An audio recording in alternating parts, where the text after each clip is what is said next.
when did you know that your experience was real? Tom kept going on about, boy, this stuff is real in the book.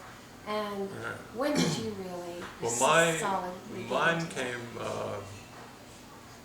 really quite a few years later. In fact, after I had stopped going out to Monroe's on a regular basis, because we'd had a number of out-of-body experiences in the lab and then at home, and our wives and kids went out. And in fact, Marcia had her out-of-body before I did. I had my first one when I went overseas for a few months on a trip. So my aha moment, well, like Tom says, you need to approach this with skepticism and be very open-minded. And a lot of these things are very subjective. Yes. And it seems real to you at the time, but then when you look back at it, you say, well, did that really happen? Or was I imagining that? Or maybe some of it happened and I made the rest of it up. So for me, mine came the first week of January 1976. The year before that, Tom and I had been eating from Thanksgiving all through Christmas cookies, and we looked like Buddha and Buddha Jr. So, we've been talking about it, and we said, well, why don't we, people talk about fasting, so, we agreed that we would be partners in fasting. So the first couple of days of January or something, we sort of tapered off. And then we didn't have anything to eat at all for a week. We just had water. And just coincidentally, of course there are no coincidences, coincidentally, a very good friend of mine was having a weekend workshop kind of thing on these Philippine healers. And the night before they had a bunch of films, and they were filming what they saw in the Philippines.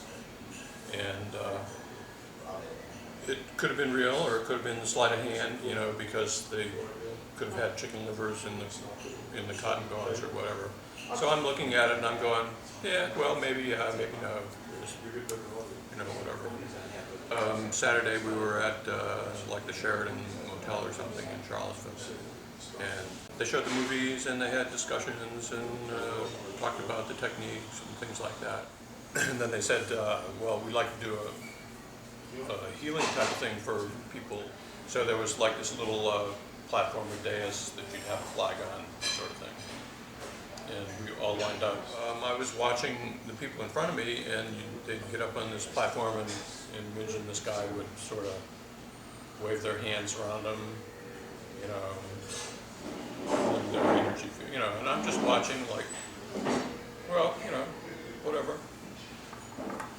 So it came my turn to get up on this between the two of them, and as soon as I stood up there, what I can only describe as an energy field exploded around my body, just kind of, like the Michelin Man is just like this. And it was warm, and it was pulsing at that 4-cycle thing that we had at the lab all the time. And I'm going like, what is this? Just the engineer, in the experiment, and it's going like, and I'm going like, well, this is really cool. I wonder what this is. And then I can feel their hands moving, not touching me, but moving in this field around me. And I'm going like, wow, that's really strange. I mean, I was stone cold sober. I had a glass of orange juice that morning. That's the first thing I'd eaten in a week. When they started, they were saying, well, if you have a medical problem and you'd like to be healed, come up here. And I'm thinking, well, I'm in perfectly good health. I have no ailments. I'd like to be cured of erroneous belief structures. That was my illness, okay? Because I've been reading a lot of the Jane Roberts stuff material, and he keeps talking about, your beliefs create your reality and things like that, and what you think is what you get. And So I had a rather, average, structured upbringing and environment in college and engineering and all that, and I was very objective. And so I said, well, I'd like to be cured of erroneous belief structures. Don't ever say that. So I'm standing there and I'm going, and they got their hands on me like this, and they described to me afterwards, later the next day, that they were clearing stuff out of my energy field, bad juju or whatever out of my energy field. And my religious background was very open-minded, liberal, universalist, so I wasn't really into spiritual healing. But they had this Philippine National Healers flag up on the wall, and these two older people who were probably my age now were holding a Bible up in front of this flag, and you're supposed to stand in front of the flag under the Bible. So I said, well, what the heck. So I got under the Bible in front of this flag, and this energy pulsation just got 10 times stronger, and it felt like I was under a blast furnace, just like hot air coming, And I'm going like, what the bleep is going on here? Trying to be objective and watch what's going on and record all that. And I'm still getting that buzzing, for like 5 or 10 minutes, and everybody else is going through the thing, and gradually went down. And I'm going like, what in the heck was that?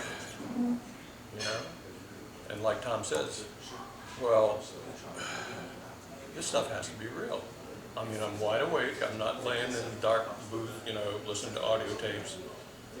I'm, in the real world here. And it was at that point that I realized that some of this stuff is real. So they said, okay, well, everybody get in a big circle and hold hands. So we got in a circle and held hands, and as soon as I got a hold of 2 hands in the circle, this energy thing came out again, and I'm going like, And I said, well, that's really cool. So I took my hand out of the circle, and it stopped.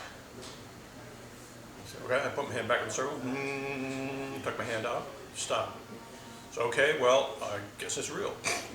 So then we did the, healing for Uncle Frank or whoever. And that was my aha moment. So that cemented for you the fact that it has to be your own experience for you to realize this is real, not just it has to be something listening to someone else. Well, for me, it had to be something that was definitely not subtle. It had to be sort of like that, sledgehammer over the head type of thing. Whereas Tom got it a little earlier that, we were in the same place at the same time, seeing the same things in a non-physical mental space. And he was going, well, for him, that was his aha moment. And, but for me, being more of the practical an engineer, I needed, something, physical to get my attention, and that definitely got my attention. That definitely cured me of my erroneous belief structures, and I at that point began to understand that there's more physical reality than what meets the eye and the ear and that type of thing. Probably then, working at the lab became a little easier because I had sort of that roadblock behind me.